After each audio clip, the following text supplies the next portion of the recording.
बिस्मिल्लाहिर्रहमानिर्रहीम। एक्सरसाइज 4.2 है। Question number 2 part इसका 5 करने जा रहे हैं। फैक्टराइज करना है एक्सप्रेशन को x+1 into x+2 into x+3 into x+6 -3x के। ये भी उसी टाइप की एक्सप्रेशन है जो पीछे हमने की है। इसमें पिछले क्वेश्चन में हम ये देखते थे कि कौन से दो फैक्टर हैं जिनके कांस्टेंट को ऐड करें और दूसरे दो फैक्टर के कांस्टेंट को ऐड करें तो वो सेम आ जाए। लेकिन यहाँ पे ऐसा कोई सिस्टम नहीं बना ही नहीं। अगर हम इस कांस्टेंट को इस कांस्टेंट में ऐड करते हैं तो वो आ जाता है 3, और 3 को 6 में ऐड करते हैं तो वो 9 आ जाता है। ये इक्वल नहीं आते तो ये भी नहीं हम कर सकते। इसको फिर अगर हम 1 को 3 में ऐड करें तो 4 आ जाता है, और 2 को 6 में ऐड करें तो वो 8 आ जाता है। तो ये भी इक्वल नहीं आ रहे, ये भी नहीं कंडीशन पूरी हो रही। इसी तरह से अगर हम 3 को 2 के साथ कर लें, 3 को 1 के साथ कर लें, 2 को 1 के साथ कर लें तो हमारी कोई कंडीशन ऐसी नहीं बन रही जिसमें से हम दो फैक्टर के कांस्टेंट को ऐड करें तो वो दूसरे दो फैक्टर के कांस्टेंट को ऐड करने के इक्वल आ जाए। तो फिर इस सूरत में हम मल्टीप्लाई की तरफ चले जाते हैं। हमने क्या करना है कि मल्टीप्लाई करके देखना है इस फैक्टर के किसी एक फैक्टर के कांस्टेंट को किसी दूसरे फैक्टर के कांस्टेंट से मल्टीप्लाई करके देखते हैं। मतलब 1 को हम अगर 6 के साथ मल्टीप्लाई करते हैं तो हमारे पास आ जाता है 6। यानी इस फैक्टर के कांस्टेंट को अगर मल्टीप्लाई करें इस फैक्टर के कांस्टेंट के साथ तो हमारे पास 6 आ जाता है। इधर से ज़रा गौर करें कि अगर इस फैक्टर के कांस्टेंट को हम मल्टीप्लाई करते हैं इसके साथ तो हमारे पास फिर 6 आ जाता है। तो ये दोनों सेम आ जाते हैं। ऐसी सूरत में हम क्या करेंगे कि ऐसे पेयर लेंगे जिनको मल्टीप्लाई करने से, जिनके कांस्टेंट को मल्टीप्लाई करने से वो दोनों आपस में इक्वल आ जाए। लिहाजा इसको हम इसके साथ लिख लेते हैं। 1x+1 को हम लिखेंगे x+6 के साथ,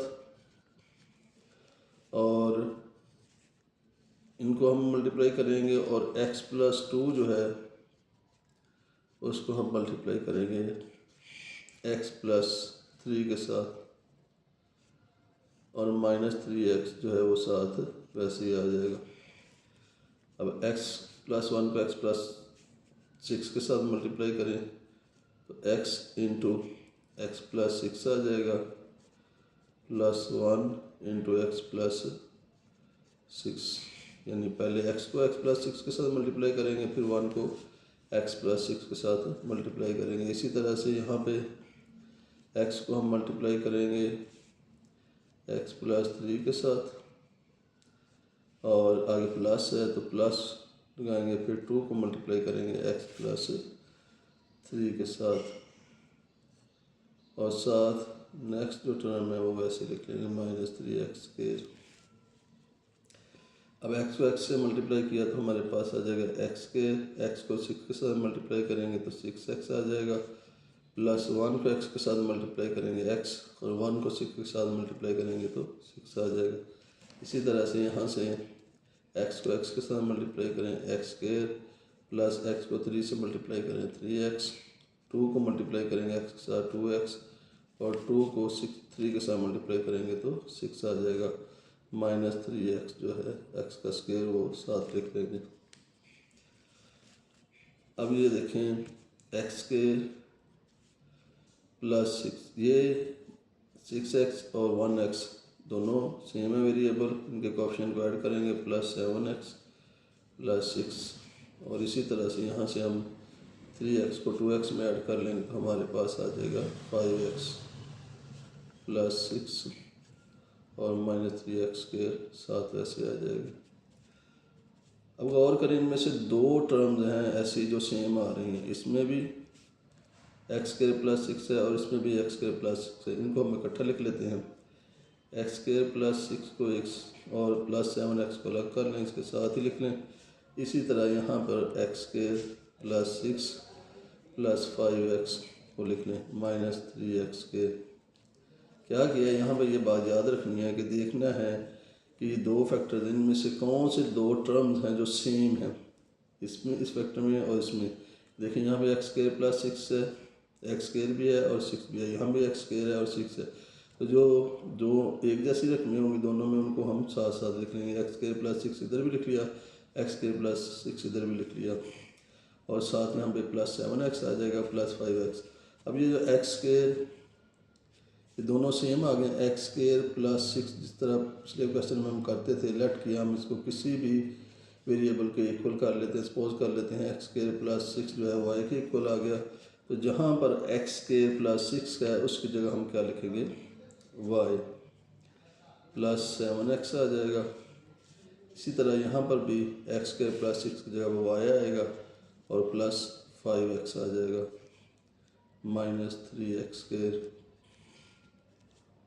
अब इन दो जो वैल्यूज़ हैं इनको हम मल्टीप्लाई करेंगे आपस में, फैक्टर्स हैं y प्लस 7x को y प्लस 5x के साथ, y को y से मल्टीप्लाई किया तो y स्क्वायर आ गया, फिर y को 5x के साथ मल्टीप्लाई करेंगे तो 5x y आ जाएगा, यानी 5x y को जब मल्टीप्लाई करेंगे 5x के साथ तो आ जाएगा 5x y।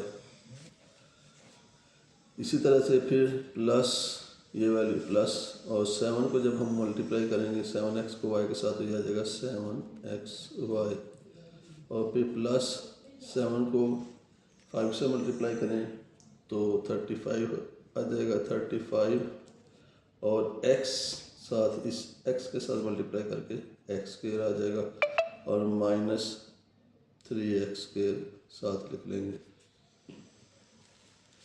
अब देखें ये आ गया y स्क्वायर, ये दोनों वेरिएबल सेम है xy है, 7xy 5xy को ऐड करेंगे तो आ जाएगा 12xy, और 35x स्क्वायर में से माइनस 3x स्क्वायर को जब हम माइनस करते हैं तो हमारे पास आ जाता है 32x स्क्वायर।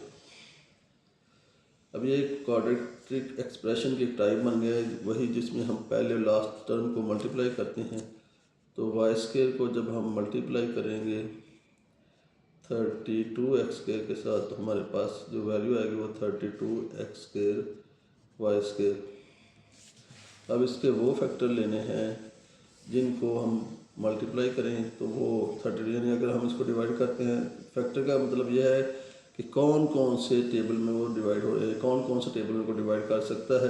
तो 32 का फैक्टर एक तो बनता है 32 और 1 बनता है, इनको ऐड करेंगे तो 33 बन जाएगा, ये नहीं आएगा। 32 को अगर 2 के टेबल हम डिवाइड करते हैं तो हमारे पास आ जाता है 2 और 16 आ जाएगा, 2 और 16 को ऐड करेंगे तो वो 18 आ जाता है, तो वो भी हमारी इस कंडीशन को पूरा नहीं आ रहा। 3 के टेबल में वैसे 32 नहीं आता। अब 32 को अगर हम 4 के टेबल में डिवाइड करें तो 8 आ जाता है, 4 8 आ 32, यानी 4 और 8 जो है ये दो ऐसे पेयर हैं फैक्टर के 32 के जिनको हम मल्टीप्लाई करते हैं तो 32 आ जाता है, और जब इन दोनों को हम प्लस करेंगे तो वो 12 आ जाएगा। यानी हमने वो कंडीशन लेनी थी 32 की जिसको हम प्लस करें तो वो 12 बन जाए, ये वाली हमारी वैल्यू आ जाए पूरी, और मल्टीप्लाई करें तो ये जो मल्टीप्लाई करने से हमारे पास जो वैल्यू आई हुई है वो आ जाए 32 आ जाए। तो 4 को 8 से मल्टीप्लाई करते हैं तो 32 आ जाता है, और 4 में 8 प्लस करते हैं तो 2 आ जाता है। लिहाजा हम इसकी जगह पर लिखेंगे वाई स्क्वायर प्लस 8, और 8 के साथ भी हम एक्स वाई लिख लेंगे क्योंकि दो फैक्टर 32 के बने हैं, 4 और 8 के साथ भी ये वेरिएबल दरमियान वाला लिख लेते हैं और 4 के साथ भी दरमियान वाला हमेशा वेरिएबल लिख लेते हैं, और 32x स्क्वायर वो ऐसे ही आ जाएगा साथ। अब देखें इनमें से कौन सी वैल्यू जो है वो कॉमन आ रही है। यहाँ से देखें, यहाँ से हमारे पास y जो है वो कॉमन निकल रहा है, तो अंदर हमारे पास जो वैल्यू बचेगी वो है y प्लस 8x, और यहाँ से देखें हमारे पास कौन सी वैल्यू जो है वो कॉमन आ रही है। तो 4 जो है वो 32 को डिवाइड करता है और x भी है, लिहाजा 4x यहाँ से कॉमन आएगा, हमारे पास अंदर जो वैल्यू बचेगी वो आएगी y प्लस 4 को 32 पर डिवाइड किया, 32 को 4 पर डिवाइड किया तो 8 आ जाएगा, और यहाँ से एक x कॉमन है तो बाकी एक x रह जाएगा।